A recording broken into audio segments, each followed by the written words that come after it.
Hello everyone, welcome to my update US gossip channel. Willow is warned by Drew that Nathan requires one more thing. While Drew Kane warns Willow Tate, Curtis Ashford abandons his plans for a divorce. Let's talk about how Monday's show will look because it's going to be another explosive day in Port Charles. First off, Curtis and Portia Robinson will talk about their future. Curtis tells his wife that they should delay getting a divorce in the GH preview for the October 13th episode. Does Portia inform Curtis of her pregnancy? Trina Robinson, the couple's only daughter, and Kai Taylor will play detective in the meantime. In the preview on Monday, Trina can be seen saying to Kai in a panic, "Never put a target on my parents." What might Trina and Kai be concerned about now that Drew no longer has access to information about blackmail? Regarding Drew, Willow and he will still be at the hospital discussing the nurse's chance to see her children.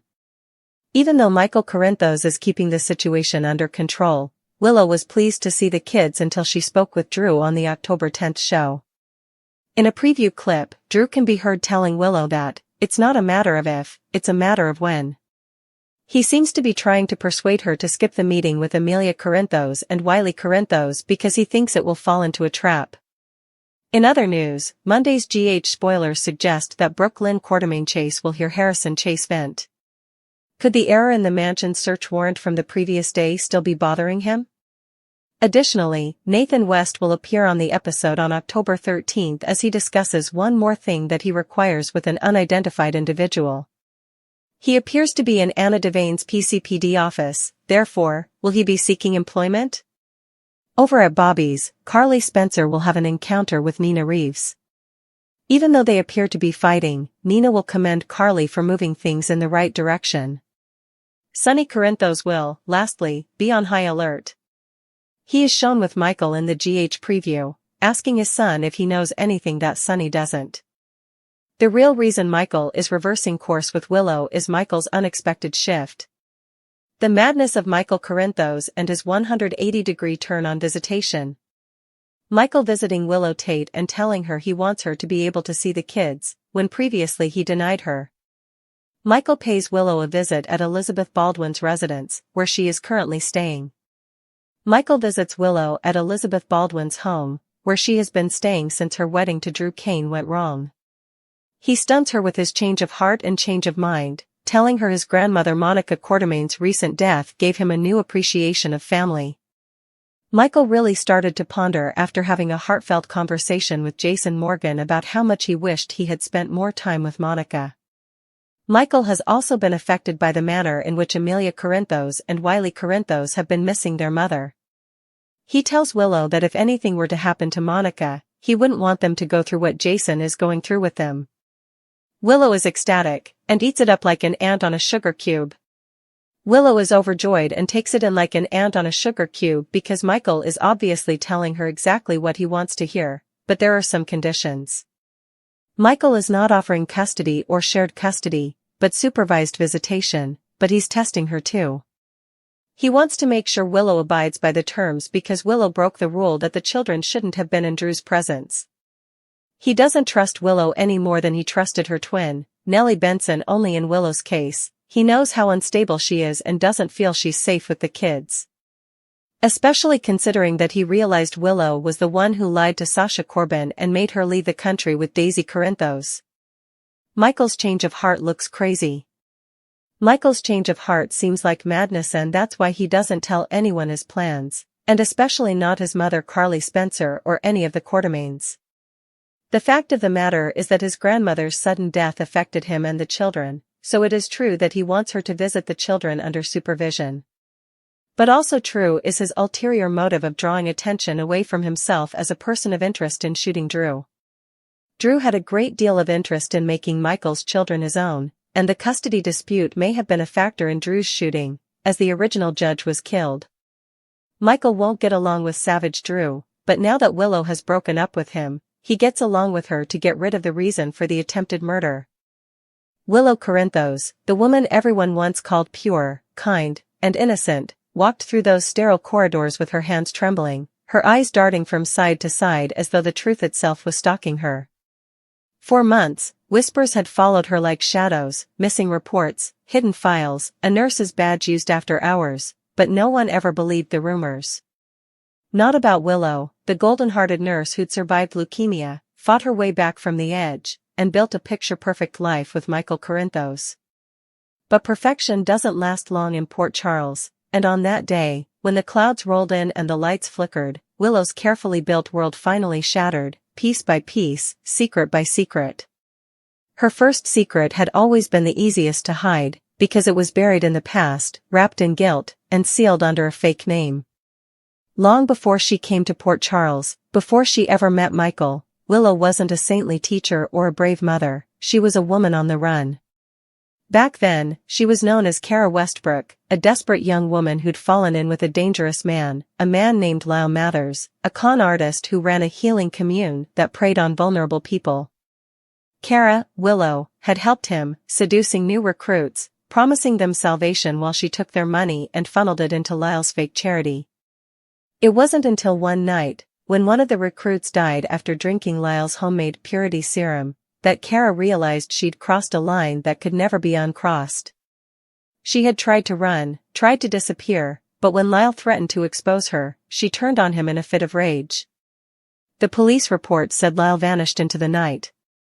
The truth Willow buried with her tears, was that she killed him, buried him in the woods, and fled across the country under a new name. That name was Willow Tate. For years, that secret slept quietly, hidden beneath her soft smiles and compassionate eyes. Port Charles knew her as the woman who survived abuse, who loved fiercely, who devoted her life to healing others. Even Michael never suspected that the woman who warmed his heart was haunted by blood on her hands. But secrets in Port Charles have a way of crawling out from the grave. And when Detective Chase, the same man who once loved her, the man she betrayed, found a decades-old cold case reopened in Pennsylvania, fate began tightening its grip.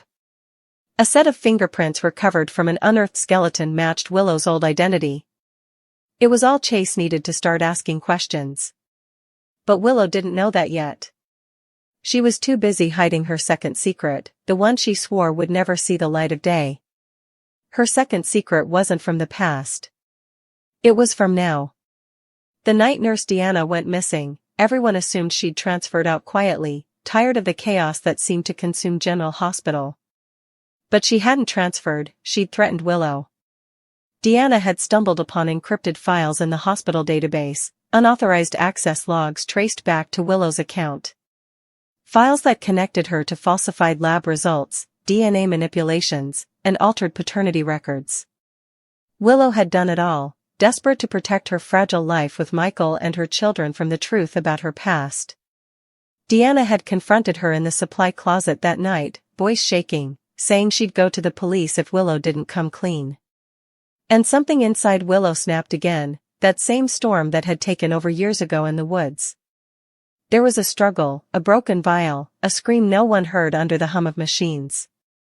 By morning, Deanna was gone, and Willow was smiling through tears in her morning shift, pretending nothing had happened.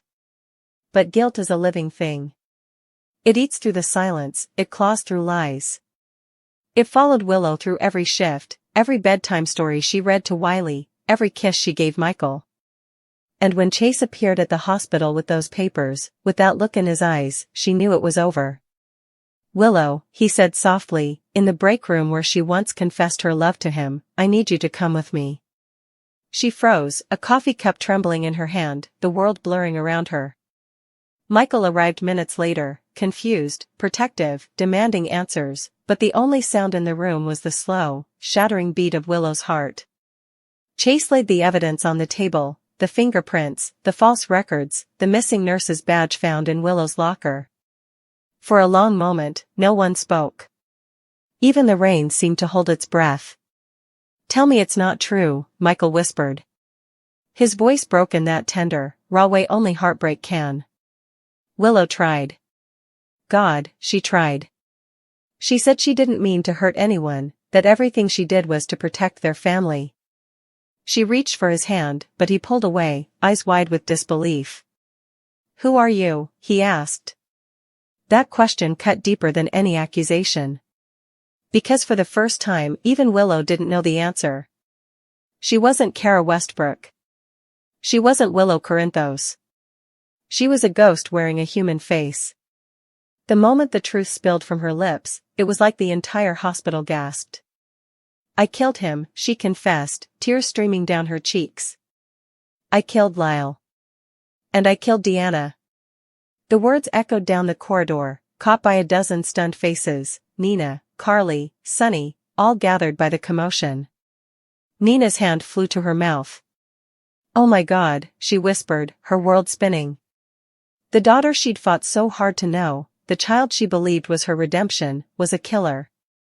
Carly stood frozen, torn between fury and pity, remembering the woman who'd forgiven her for so much, now revealed as something she couldn't understand. Sunny's jaw tightened, his instincts shifting from shock to strategy. You need a lawyer, he muttered under his breath, but even he knew it was too late.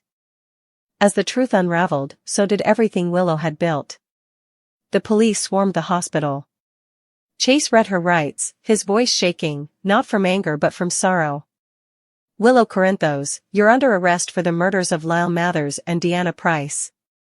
The words seemed unreal, echoing like a nightmare that wouldn't end.